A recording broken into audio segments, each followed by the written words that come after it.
নমস্কার এভরিওয়ান, সবাইকে ওয়েলকাম করছি নতুন একটি রেসিপি দেখার জন্য। আশা করি আপনারা সবাই ভালো আছেন এবং সুস্থ আছেন। আজকে নিয়ে আসলাম ভাত দিয়ে একটা দুর্দান্ত স্বাদের পিঠা রেসিপি। ভাত দিয়ে যে এত সুন্দর একটা পিঠা তৈরি করা যায় হয়তোবা না দেখলে বিশ্বাস করতে পারবেন না।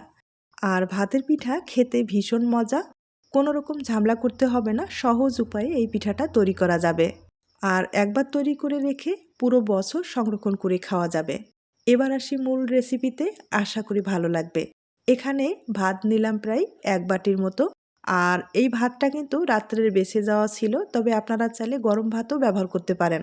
ভাতটা অনেকটাই শক্ত হয়ে গেছে, তার জন্য ব্লেন্ডারে আমি খুব ভালোভাবে পেস্ট তৈরি করে নেব। অবশ্যই জল ব্যবহার করতে হবে আর খুব ভালোভাবে পেস্ট তৈরি করে নিতে হবে।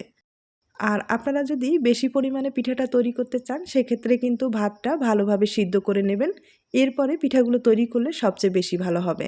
আর আমি রাত্রের বেঁচে যাওয়া ভাত দিয়ে আপনাদের পিঠাটা তৈরি করে দেখিয়ে দিচ্ছি। খুব ভালোভাবে ব্লেন্ডারে পেস্টটা তৈরি করে নিলাম, তবে অনেকটাই দানা রয়ে গেছে, কোনো সমস্যা নেই।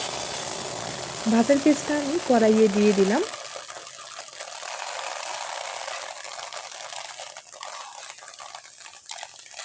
সবটুকু পেস্ট কড়াইয়ে দেওয়ার পরে এখানে পরিমাণ মতো জল ব্যবহার করতে হবে।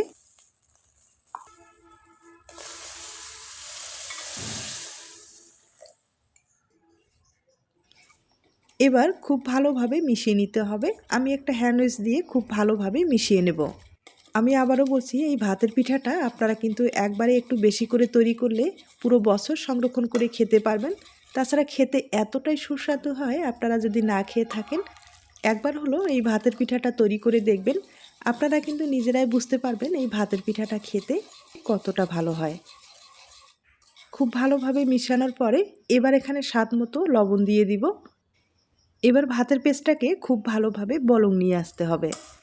চুলার আঁচটা কম করে দিতে হবে, ভিতরে কিন্তু লেগে যাওয়ার সম্ভাবনা এখন বেশি থাকবে, তাই নাড়াচাড়া কোনো অবস্থায় বন্ধ করার দরকার নেই। আর ভাতের পেস্টটা নাড়াচাড়ার এক পর্যায়ে কিন্তু ঘন হয়ে আসবে। ঘন হওয়ার পরে এখানে আপনারা চালের গুঁড়ো অথবা একটু ময়দা ব্যবহার করতে পারেন। এখানে আমি চালের গুঁড়ো ১০০ গ্রাম ব্যবহার করলাম। তবে আবারও বলছি, চালের গুঁড়ো হাতের কাছে না থাকলে কোনো রকম সমস্যা নেই, ময়দা অথবা আটা ব্যবহার করতে পারেন। তাতে পিঠাগুলো খেতে কিন্তু খুব ভালো লাগবে।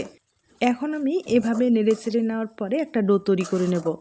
আর সাধারণত যে ডোগুলো আমরা তৈরি করে থাকি একই প্রসেসে ডোটা তৈরি করতে হবে, তবে এই ডোটা শক্ত হবে না, নরম করে তৈরি করে নিতে হবে। আর ভাতের ডো কিন্তু নরমই হয়, শক্ত করা যায় না। আর শক্ত করে তৈরি করলে সেক্ষেত্রে কিন্তু আটা, ময়দা অথবা চালের গুঁড়োর পরিমাণটা বেশি ব্যবহার করতে হবে। আর ওগুলো যদি বেশি ব্যবহার করা যায় না, সেক্ষেত্রে পিঠাগুলো যখন আপনারা তেলে ভেজে নেবেন ফুলবে কম, খেতে অতটা ভালো লাগবে না। তবে ভাতের পরিমাণ যদি বেশি থাকে সেক্ষেত্রে পিঠাগুলো তেলে দেওয়ার সাথেই কিন্তু ফুলে ডবল হয়ে যাবে আর খেতেও খুব ভালো লাগবে। এখন ডোটাকে আমি খুব ভালোভাবে একটু মথে নিব। আবারও বলছি, ডোটা কিন্তু নরম রাখতে হবে, শক্ত করা যাবে না।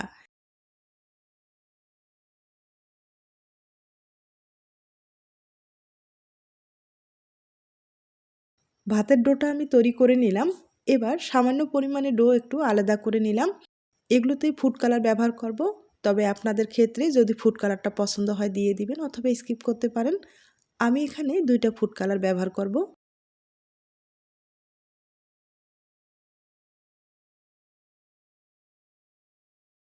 ফুড কালারগুলো ভালোভাবে মিশিয়ে নিলাম। আর এখানে 2টা ফুড কালার ব্যবহার করলাম, একটা সাদা রেখে দিলাম। এবার পিঠাগুলো তৈরি করার জন্য অবশ্যই একটা প্লাস্টিক ব্যবহার করতে হবে আর হালকা করে একটু তেল লাগিয়ে নিতে হবে। এবার পিঠাগুলো তৈরি করার জন্য লাগবে একটা গেটার। আমার মনে হয় এই গেটারটা সবার কাছেই আছে, তাই গেটারের যে চিকন ছিদ্রটা আছে সেটা দিয়ে আমি পিঠাগুলো তৈরি করে নেব। আর আপনারা চাইলে কিন্তু মোটা যে ছিদ্রটা আছে সেটাও ব্যবহার করতে পারেন। সবচেয়ে বেশি ভালো হবে চিকন যে ছিদ্রটা আছে সেটা ব্যবহার করার।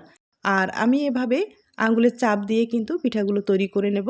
একবারে সহজ, দেখতেই পারছেন। তার জন্য অবশ্যই আমি আবারও বলবো, ডোটা কিন্তু নরম রাখতে হবে। নরম রাখলে সহজেই এই পিঠাগুলো তৈরি করা যাবে। এখানে কোনো রকম ঝামেলা করতে হবে না।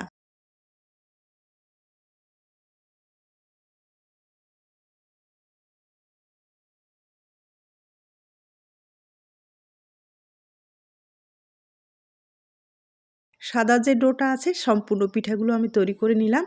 আর এখন যে ফুড কালারটা ব্যবহার করলাম সেগুলো কিন্তু তৈরি করে আপনাদের দেখিয়ে দিচ্ছি। হাতে কিন্তু হালকাভাবে শুধু চাপ দিলেই এরকম সহজেই পিঠাগুলো তৈরি করা যাবে। তাছাড়া আপনারা চাইলে এই পিঠাগুলো সিরিজ দিয়েও তৈরি করে নিতে পারেন। সিরিজ অনেকগুলো ছিদ্র করার পরে কলপিঠা হিসাবে কিন্তু তৈরি করে নিতে পারেন। তবে কলপিঠার চেয়ে এই যে গ্রেটারের মাধ্যমে পিঠাটা তৈরি করা হচ্ছে, এই পিঠাটা খেতে বেশি ভালো লাগবে।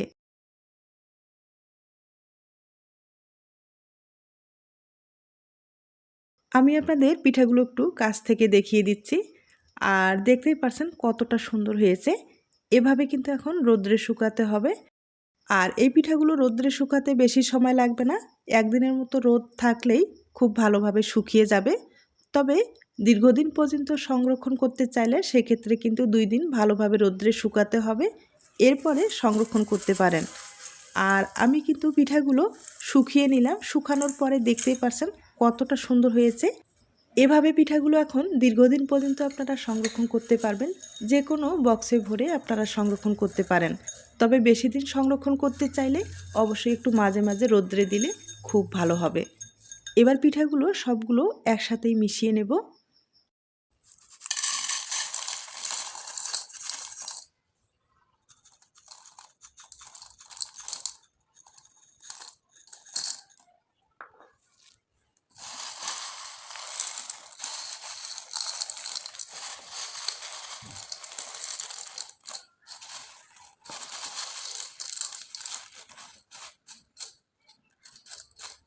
পিঠাগুলো আমি সবগুলো একসাথেই মিশিয়ে নিলাম।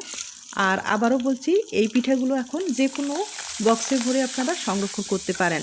এবার কিছুটা পিঠা আমি ভেজে আপনাদের দেখিয়ে দিচ্ছি। পিঠাগুলো ভাজতে কিন্তু বেশি সময় লাগে না, তেলে দেবেন আর তুলে নেবেন। আমি একইভাবে আরও কয়েকবার ভেজে আপনাদের দেখিয়ে দিচ্ছি।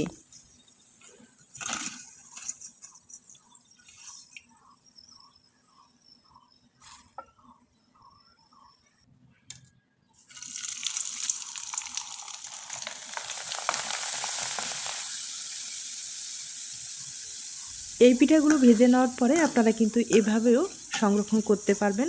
খেতে খুব ভালো লাগবে, কোনো রকম নষ্ট হবে না।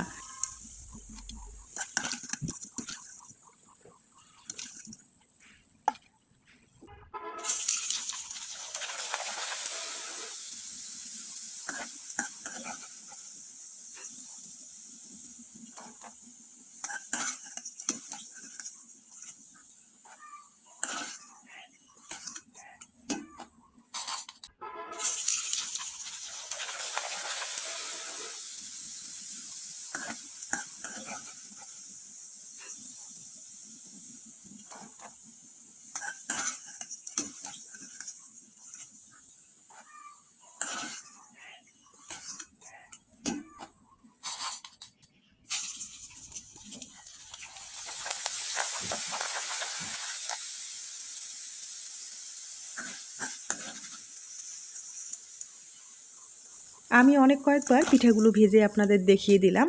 এভাবে এখন কিন্তু আপনারা সংরক্ষণ করতে পারেন। যখন খেতে ইচ্ছে করবে তখন শুধু মুড়ির মতো করে বের করে আপনারা খেতে পারেন। দেখতেই পাচ্ছেন ভাজানোর পরে পিঠাটা কতটা সুন্দর হয়েছে। একবারে লোভনীয় একটা পিঠা, ভাত দিয়েও যে এত সুন্দর একটা পিঠা তৈরি করা যায় আপনারা দেখে হয়তো বা বুঝতে পেরেছেন। তবে এই পিঠাটা আরেকটু ভালোভাবে তৈরি করার জন্য, মানে খেতে ভালো লাগবে সেভাবে একবার দেখিয়ে দিচ্ছি। আপনাদের পছন্দ হলে এভাবেও কিন্তু আপনারা তৈরি করে খেতে পারেন। কড়াইয়ে প্রায় 150 গ্রাম চিনি ব্যবহার করলাম। চিনির পরিবর্তে গুড় ব্যবহার করতে পারেন, কোনো সমস্যা নেই। এবার আমি চিনিটার একটা ক্যারামেল তৈরি করে নেব, তাহলে ভালো একটা কালার আসবে। আর হালকা আছে ক্যারামেলটা তৈরি করে নিতে হবে। আর চিনিটা গলে যাওয়া পর্যন্ত ভালোভাবে নেড়েচেড়ে নিতে হবে।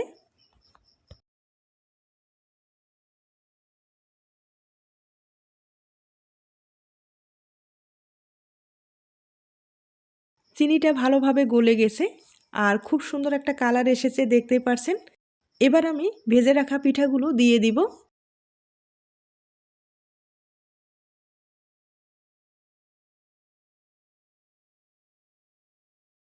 এরপরে হাফ বাটি বাদাম দিয়ে দিব, তাহলে খেতে কিন্তু ভালো লাগবে। এবার নেড়ে চেড়ে সম্পূর্ণ ক্যারামেলটা কিন্তু পিঠাতে লাগিয়ে নিতে হবে। এ পর্যায়ে চুলার আঁচটা একবারে কম করে দিতে হবে। এভাবে সম্পূর্ণ ক্যারামেলটা পিঠাতে কিন্তু লাগিয়ে নিতে হবে।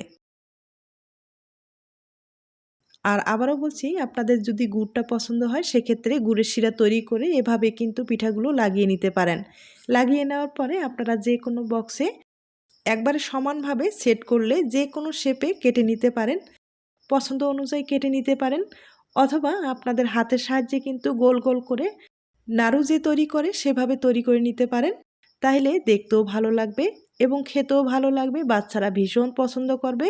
আপনাদের যদি পছন্দ হয়ে থাকে এই পদ্ধতিটা কিন্তু ব্যবহার করতে পারেন। আমি কিছু সময় ভালোভাবে নেড়েচেড়ে নিলাম।